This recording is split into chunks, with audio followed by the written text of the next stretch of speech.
Oke.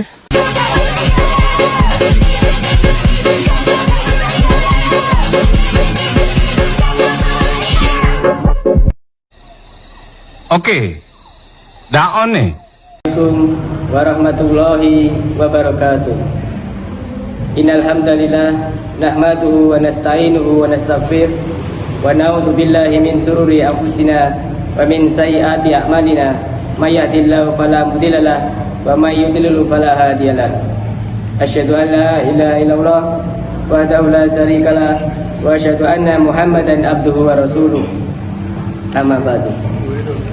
Pertama-tama marilah kita panjatkan puja dan puji syukur kita kehadirat Allah Subhanahu wa taala yang telah memberikan kita taufik, hidayah serta inayahnya kepada kita semua sehingga kita dapat berkumpul di masjid ini tanpa suatu halangan apapun. Salawat serta salam tak lupa kita curahkan kepada junjungan kita Nabi Agung Muhammad sallallahu alaihi wasallam yang telah membawa kita dari zaman jahiliyah menuju zaman Islamnya. Hakikat bekal yang harus dipersiapkan setiap muslim adalah keimanan dan takwa kepada Allah Subhanahu wa taala. Karena dengan takwa ini akan menjadi aset kita untuk menghadap Sang Pencipta. Sebagaimana firman-Nya dalam surat Al-Baqarah ayat 197 yang artinya, dan berbekallah kalian semua karena sebaik-baik bekal adalah takwa. Bagi seorang mukmin, menjalankan ketaatan adalah sebuah kenikmatan. Ia akan bersyukur dan merasa bahagia setelah mengerjakannya. Sedangkan kemaksiatan yang dilakukan membuatnya merasa bersalah, bersedih dan menyesal. Dalam sebuah hadis disebutkan dari Abu Umamah, dia berkata, seorang laki-laki bertanya kepada Rasulullah SAW, apa itu iman? Beliau menjawab, jika kebaikanmu mengembirakanmu dan keburukanmu membuatmu sedih, maka kamu adalah mukmin. Kemudian dia bertanya, apa itu dosa? Beliau menjawab, jika suatu perkara singgah di dadamu kemudian engkau menolaknya. Hadis riwayat Hibban dan Ahmad. Inilah pertanda keimanan ketika maksiat membuat seseorang merasa gelisah, hatinya hancur, wajahnya tertunduk, malu, lisannya melirihkan istighfar, memohon ampunan kepada Allah yang baru saja ia durhakai.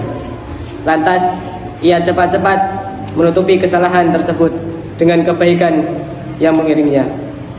Kenapa perasaan seorang mukmin begitu peka terhadap dosa?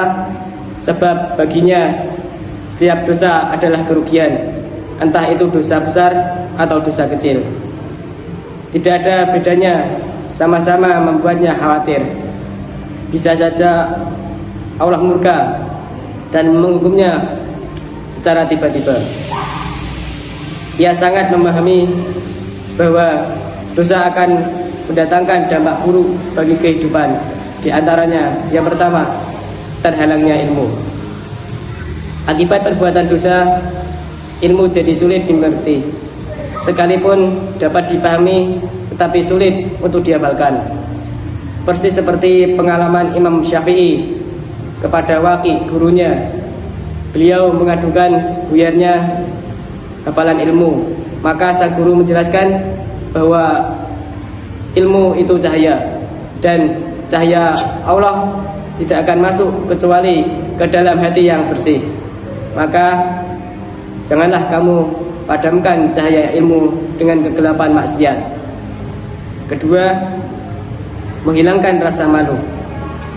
Dalam sebuah hadis disebutkan yang artinya, sesungguhnya di antara ucapan yang diperoleh manusia dari kenabian yang pertama adalah, jika kamu tidak mempunyai rasa malu, maka berbuatlah sesukamu.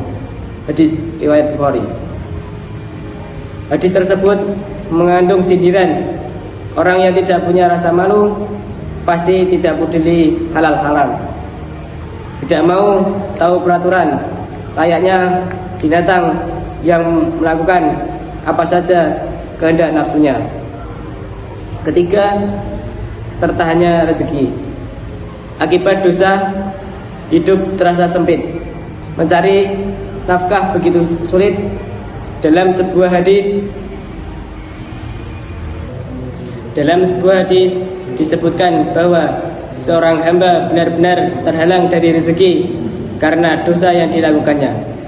Hadis riwayat Ahmad.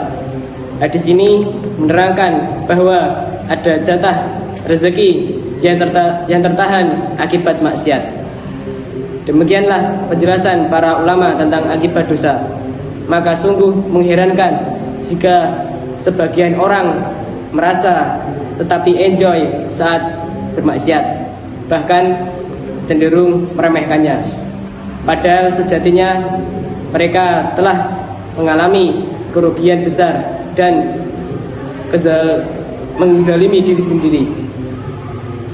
Sungguh berbeda dengan sikap generasi salafus saleh dalam memandang perbuatan dosa. Anas bin Malik radhiyallahu anhu berkata, sesungguhnya kalian mengerjakan amalan-amalan yang kalian anggap lebih halus dari selai rambut, sedangkan kami para sahabat menganggapnya sebagai pembawa kebinasaan. Dari masa Rasulullah SAW, hadis riwayat Bukhari.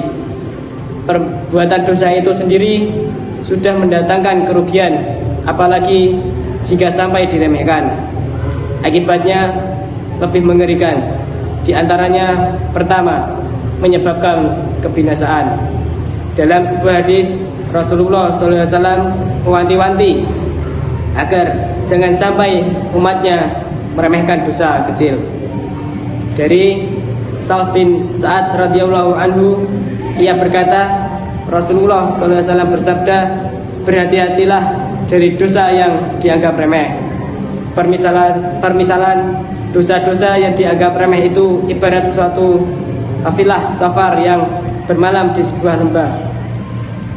Setiap orang mengumpulkan sebuah kayu bakar hingga mereka dapat memasak roti mereka.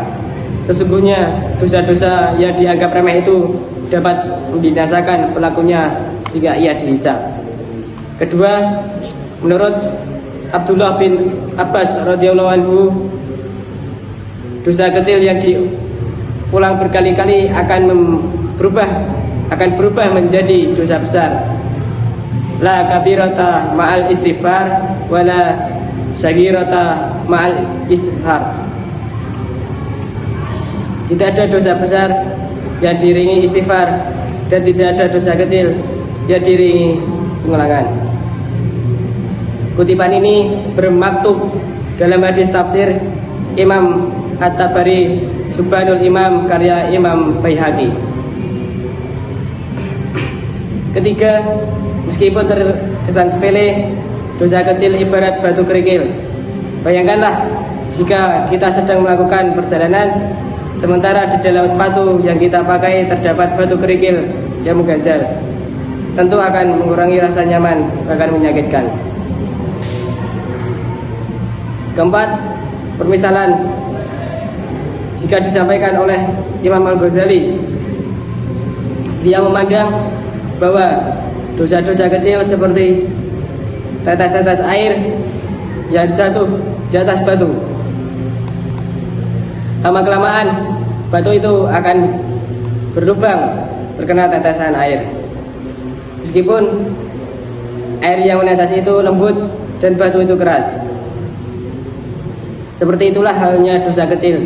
Jika terus-menerus dilakukan akan melubangi hati. Demikianlah sedikit pengingat yang dapat saya sampaikan, khususnya terhadap diri saya sendiri, umumnya pada jamaah sekalian, terkait bahayanya meremehkan dosa. Meskipun itu dosa kecil, semoga Allah Subhanahu wa taala senantiasa melindungi kita semua dari segala perbuatan dosa. Sekian dari saya, bila ada salah katanya mohon dimaafkan. Bila ada taufik wal hidayah, wassalamualaikum warahmatullahi wabarakatuh.